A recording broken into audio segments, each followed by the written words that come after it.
There's only one law in the universe, and this is what activates the flow of blessings into your life. If life keeps giving you stop signs, you need to listen. Jesus taught this. He said, I am the way.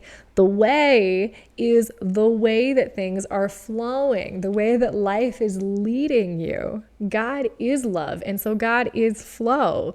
In the perfect world of oneness, heaven, the eternal kingdom realm, there is oneness. We live in a world of duality, of polarity, of good and evil. You can be living physically in this world of duality, but operating from a higher realm, the realm where miracles and blessings flow, even while you're in this physical body, this physical world.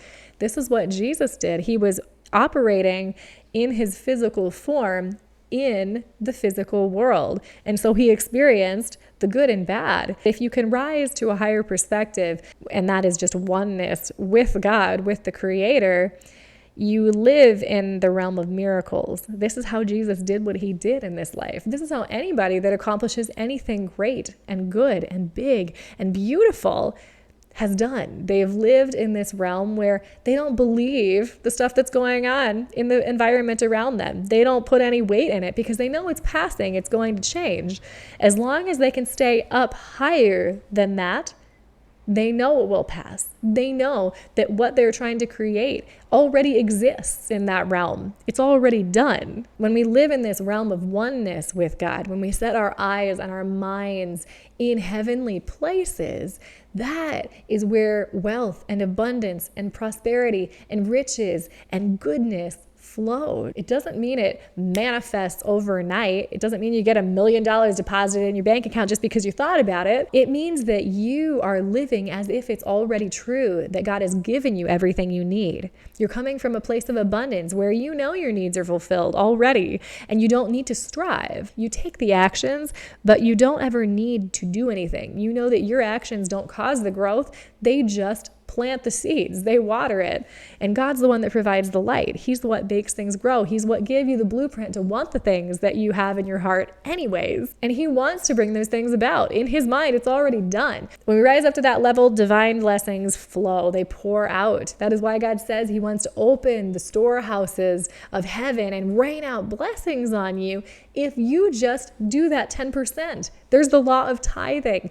You give a little to God, and he pours it back so generously that you can't even hold everything that he's blessed you with. But it's because you did your part and you knew that he was doing the bigger part. And living from this place of the tree of life doesn't mean that we never experience negativity or adversity or evil in our life. What it does mean is that even when you experience the pendulum swing from good to evil and bad things start happening, you know that there's a higher perspective. You know everything is for good.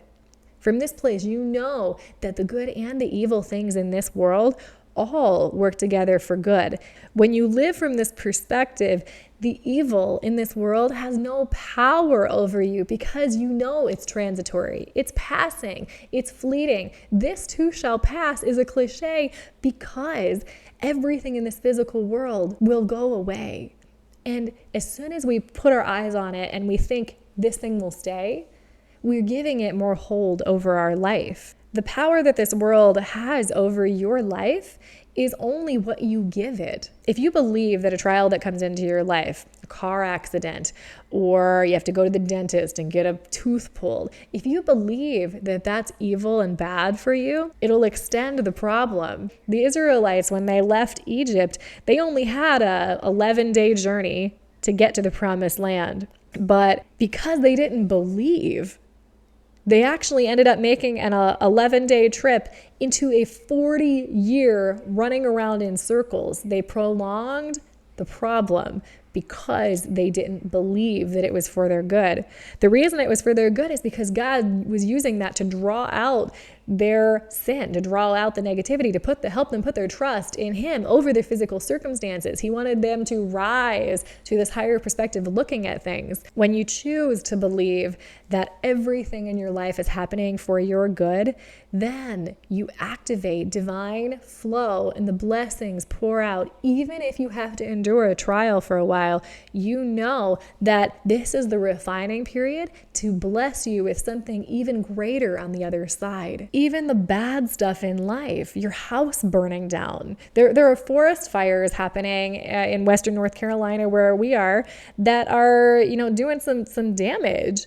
But if we could have the perspective that even if your house burns down and you lose everything, what if your insurance doesn't cover it? You have to believe deep down that this is for your good, even if you can't see how. And most of the time we can't. Whether it's the loss of a loved one or a surgery that you have to have, or a relationship that ends, or you lose an investment.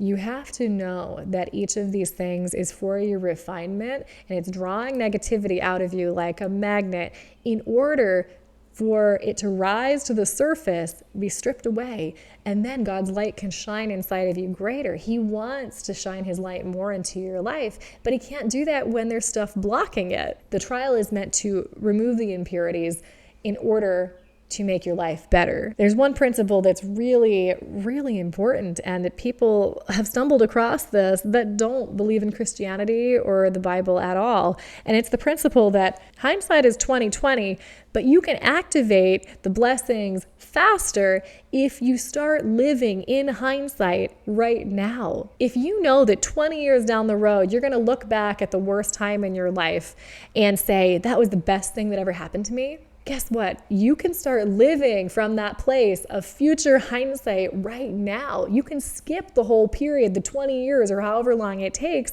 of feeling like, oh, why does this happen? God hates me and all these negative things. You can fast forward through those right now and get to the same place that you might have gotten in 20 years instantly. And you activate God being able to bless you now, even if you don't see why, even if you don't see how. Steve Jobs, in his commencement speech at Stanford, said that you can only connect the dots backwards. And that's a principle that he lived by that made him super successful. The reason his business was able to prosper was because he learned this principle of connecting the dots backwards and future hindsight earlier in life than most of us. And because of that, he was able to realize that everything that happened in his life ultimately made him into the person that he wanted to become, that could do the things that he only could dream of. You don't need to know exactly how it's all going to play out to have the faith and the positive energy and feelings that brings now. You don't need to look back 20 years from now and say, oh man, it's so good that I had that nervous breakdown that landed me in the hospital, because after that I found my purpose. That's my own personal story. I knew that when I was in the hospital having a literal psychotic break from reality, that it must be for good. I had no idea how it was going to play out. I had no idea how God could ever use that for good, but I clung to that promise. And that trial is what changed my unfulfillment. I could never have what I wanted. I never could find anything meaningful that actually brought me fulfillment.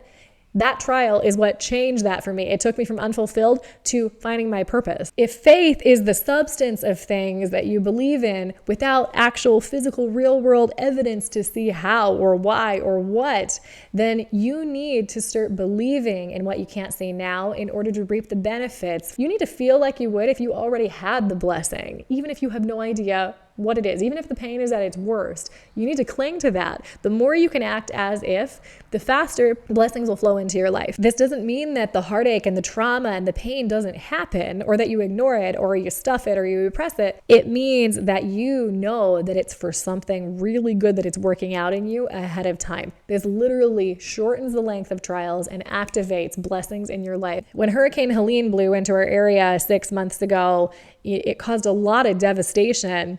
We were planning on having a big event, the Feast of Tabernacles, at our campground. My husband and Aaron and I were watching out the window and seeing giant trees falling over and watching our event tent blow away. And as we're watching this happen, I'm like, okay, this is not going to be the same after this. I think our glamp ground is kind of destroyed right now. And that was our primary source of income.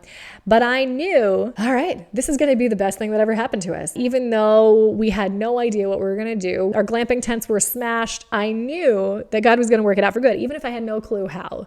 It turns out that selling our glamp ground, which we had never considered before this storm, was actually the next step we needed to take to get ourselves completely financially free so we can devote all of our time into this ministry. As soon as you label something, you turn it into that thing that you put the label on it. You label something as bad, okay, it's going to turn out bad. You label it as good, it's going to turn out good faster. And thankfully, God is merciful and he'll take the label off eventually and be like, okay, no, we are going to use this for good, but you can speed up the process. You don't have to know how it's going to work out for the good. You just need to know that it will. And you'll find out eventually anyways, but you can live in that future hindsight right now. So whatever you're going through right now that seems horrible, that is causing you pain, accept it and believe that God is bringing future blessings for you. You will speed up the process if you can adopt this mindset. Thank you for watching, and I will see you next time. We have a set thermostat of how much goodness and positivity we can handle. And when we trip past